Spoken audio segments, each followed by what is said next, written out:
दोस्तों, अगर मैं आपको एक किताब पढ़ने के लिए देता हूँ और कुछ समय बाद वो किताब आपसे ले लेता हूँ और उस किताब में से किसी भी पेज नंबर का कोई पर्टिकुलर टॉपिक या तो उस टॉपिक का पेज नंबर मैं आपसे पूछूंगा, तो क्या आप में से कोई भी लोग मुझे इसका सही आंसर दे पाओगे?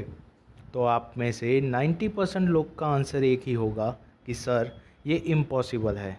तो दोस्तों, एक तरफ मैं आपको बताऊं कि आप में से कई सारे लोगों को पता है कि स्वामी विवेकानंद जी एक बार जिस बुक को पढ़ लेते थे उसका एक एक पर्टिकुलर टॉपिक उस पेज नंबर के साथ उनको याद रह जाता था। तो वो सारे लोग मुझे कहेंगे कि ये कैसे पॉसिबल है। दोस्तों, दरअसल स्वामी विवेकानंद जी का मानना था कि अगर आप दो चीज़ों में लीन हो जाते हो तो आप दुनिया की वो सारी ताकत पा सकते हो जो किसी मामूली आदमी का काम नहीं। आप उस पद तक पहुंच सकते हो जहां आज बड़े बड़े महापुरुष खड़े हैं। तो वो दो चीज़ें कौन सी है? बने रहे इस वीडियो के साथ। और अगर अभी तक आपने इस चैनल को सब्सक्राइब नहीं किया है तो सब्सक्राइब कीजिए, और यहाँ तक अगर वीडियो पसंद आती है तो वीडियो को लाइक करके हमारा उत्साह बढ़ाइए। तो दोस्तों, स्वामी विवेकानंद जी ने जैसे बताया कि दो चीज़ों में लीन होना है। जो पहली चीज़ है वो है ध्यान यानी कि मेडिटेशन, और जो दूसरी चीज़ है वो है ब्रह्मचर्य। तो आज हम कंप्लीटली जानने वाले हैं ध्यान के बारे में। और ब्रह्मचर्य के ऊपर अगर आप जानना चाहते हैं तो मुझे कमेंट बॉक्स में कमेंट कीजिए, मैं इसके ऊपर एक अलग से वीडियो बना दूंगा। तो दोस्तों, मैं आपको बताऊं कि ध्यान करने के लिए आपको पहले एक ऐसी जगह ढूंढनी है जहां आसपास कोई शोर शराबा ना हो, और पॉसिबल हो सके तो आपके आसपास अगर कोई नदी है या छोटा सा तालाब है तो आप वहां पे जाके ध्यान लगा सकते हैं। और अगर ये चीज़ें नहीं हैं तो आप किसी ऊंचाई वाली जगह पर बैठे, जैसे कि आपके घर के छत के ऊपर जाकर आप दोस्तों ध्यान लगाए।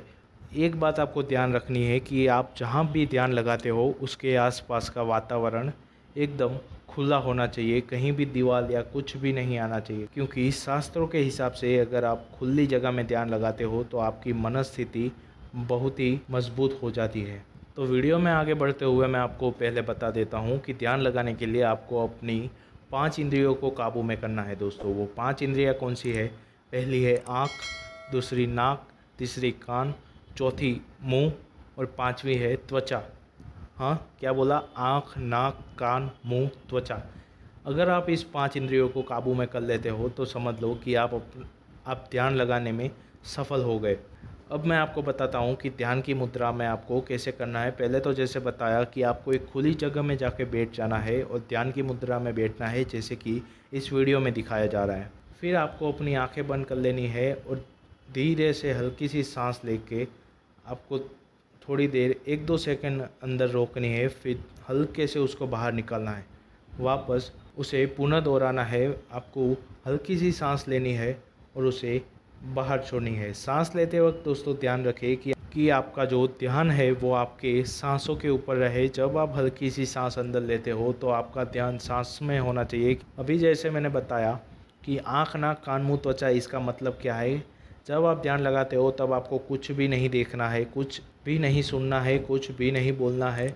और अगर आपको कोई छूता है, आपकी त्वचा पे आपको टच करता है तो उसका भी आपको पता नहीं होना चाहिए। और आपको किसी भी वस्तु या तो पदार्थ की सुगंध नहीं आनी चाहिए। आप अपने अंदर ही लीन होने चाहिए। दोस्तों, मैं आपको गारंटी के साथ बताता हूँ कि अगर आप ध्यान को धीरे धीरे अपने रेगुलर आदत में डालते हो तो दोस्तों आप दुनिया के वो महान इंसान बन सकते हो जो बहुत ही पहले हो चुके हैं और आज भी जीवित है। दोस्तों, ध्यान एक ऐसी चीज़ है कि वो आपकी अंदरूनी शक्ति को यानी कि आंतरिक शक्तियों को बाहर निकालती है और आपको दुनिया के उस मुकाम तक पहुंचाती है जहां लोग अपने सपने में भी नहीं सोच सकते।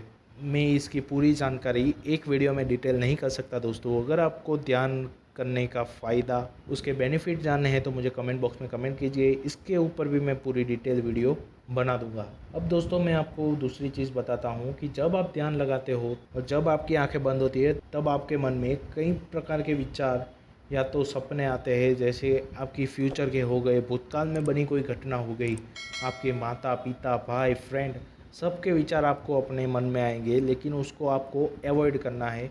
जितने भी विचार आते हो भले आने दो, क्योंकि हम मन को नहीं रोक सकते।